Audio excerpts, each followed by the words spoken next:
it's on. Oh, there it goes. There it goes. It's going crazy. So I'm going to put that. It does put that. Wow, that's the wrong way. Stop. Now there we go. Oh, that little hole. Oh, yep. It just got out of range, so it went back to normal. And now we're going back to sun tracking. That did everything I wanted it to. Hello, and welcome back to another creation here in the Space Engineers. So this ship might be really ugly and a bit cumbersome and asymmetrical, and you might be wondering, what the heck is the point of this? Well, first of all, it is exactly at 200,000 PCU right now, which that is so it will fit in the official Keen server. That's why I've got 5 drills only to adhere to the block limits. I hope I have the block limits right. I might have put too many turrets, actually. And they do eat a lot of PCU, so that'd be almost a good thing. I have to double check on the block limits specifically about that. And also, I don't think I'll actually need these landing gear because I don't think that there was enough thrust on the bottom to be landing on planets. I just, maybe a moon, I haven't even tested that. It's probably barely possible when it's empty, and there's 2 large cargo containers, so once this gets full, I might be deleting those landing gear before I actually go ahead and build this. Now, to me, even though he's an ugly beast, he is a masterpiece because I have all of my most important technology on board. So I'm going to give you a quick tour as best I can. Hopefully, I don't want to go on too long this time. But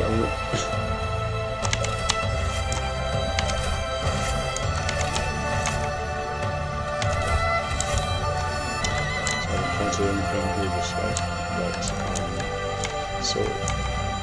it has a small gravity drive, and the reason I'm able to afford this now is because of the quality of life updates that they've been adding, more detailed controls to event controllers and things like that, so I can actually set the acceleration of the gravity drives here, and so they are on, but they're set to 0 right now, which is good. The only downside about how exactly I'm doing that is if there's crew walking about, you really shouldn't fly the ship. They have to be seated or the gravity will slam them around and probably kill them in here. Most importantly about this ship is it does have a safe zone generator. The idea is to have a mobile base with a decent long range to the jump drive. Like, let me just check that real quick. I think it's like 8,000. So it's a little over 8,000, and that's with 8 jump drives. It's as best as I could get. It's not even that big of a ship, but those jump drives run into the power limits. It doesn't have any of the prototech funds. I figure, you know, that could be added or something if you're lucky. So this is I splurged a little bit on this apartment, but you need to have some kind of living quarters on your ship, so yeah, maybe I could have saved a little bit of PCU, but it's really inconsequential. So we have some turret controllers now. They're both off because of I've got the AI turned off right now, and one of them is the sun tracking one. But the AI will actually, let me just trigger this. It's my toggle controls. It's normally, oh no, we're moving a little bit. The autopilot's on, that's spooky. The reflections of foam. Okay, there's some funky physics going on there. Let's show you the bridge. cryopod tucked into the industrial assembler, tucked into the industrial refinery, which is my stairs to get up here, because I can't afford stairs. 20,000 PCU is actually tighter than it sounds. Okay, yeah, so I turned on the AI, the sun tracking turret controller came on, so those gyroscopes came on. I'm going to make a fully detailed README in that. I'll maybe scatter some data pads around the ship, okay, for like people to read. So it has the gimbal seat, so I can do an emergency jump in any direction, just like that. I can jump off on an angle, or I can cancel it and then jump like that way if I want, and then if you like. So yeah, it's good to have, I think, and my goal is to operate this ship from the seat, leaving much of my travels to actually the jump drive, but also the AI for responding to threats, because it just has better reflexes than I do. I won't notice things that I'm not looking at. Actually, I can't lock onto a target that's behind me. The AI can, and it will do it in like 15 seconds or whatever, and then when it does, it'll trigger a series of events. It will turn off, okay, like first of all, the lights will go red. Then it'll turn off the sun tracker, it'll turn on the other turret controller that takes over that, which acts as an aim assist.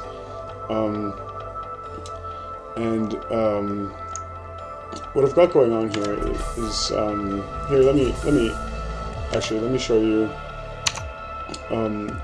So, like, okay, so say I'm kind of traveling in the direction of, let's say, just like that asteroid. I'll just like lock my gyro on that, and then actually, okay, so AI is on, so I gotta turn that off, and then now I have control of the ship, and I can be doing weird maneuvers, or I can like look at other stuff with the camera, and maybe I'm shooting at something even, guns. Stuff like that, and it actually kind of looks funky, but this one will stay more or less locked, kind of locked on where I leave it, and I could fly around this way, and then, okay, I could, enable autopilot again here, so that's cool. So the ship should come to a stop, and it should track the sun for efficiency. And it turns off things like, like I'm so roughly locked onto where I was watching last. Things like the reactors will turn on only when the batteries are drawing more than 10%. So it really is for survival. You can survive on just the solar panels, and there's 8 batteries, so that's plenty of power actually.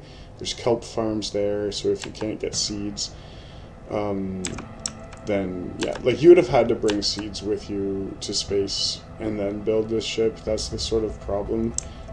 Or you need like a faction friend with access to a shuttle or something, more PCU, And that would be the dream, is to have a co-pilot, sort of like a main pilot would pilot, and I would sit on this side of the ship, and I would manage like the weird systems and the angular jump drive, combat jumps, and like the AI could still just take over, so I don't really need a pilot with me, and I can use the autopilot on the remote control, things like that. And the AI swoops in and takes over when there's an enemy detected. So it's mostly automatic, and I could technically just like stay in the bed or in the cryopod and just like wait out the long journeys that way. So that's sort of my thinking there. But it would be better to have a pilot with me, someone who has a good understanding of the space engineers. Oh, and I kind of like how on the vulnerable side of the ship that doesn't have any weapons, I got the glass, and you can see in there the details. And like, say if I press this button, you can actually see the timer blocks like toggle on off, and like one of the offensive AI block going on or off, so you can tell what's kind of going on there. That's actually pretty user friendly. Oh yeah, so like what I should do is I should make a test for this, so you can see what happens when the AI comes on, and I just want to see how well it does to orbit an enemy. So do I have it on the clipboard still? No, I have it itself on the clipboard. Okay, so I have to, just bear with me, I'll be right back after, oh wait a minute, do I have that? Yeah, I'll be right back after a quick intermission.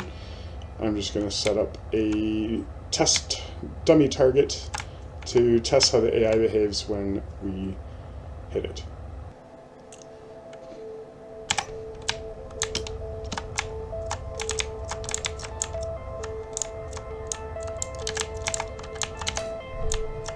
Alright, so we're back here, and I've got a big test station out there. It's just a block of reactors set to Space Pirates, just so that we have something to test against. And it's just out front there, it's like 3 kilometers away.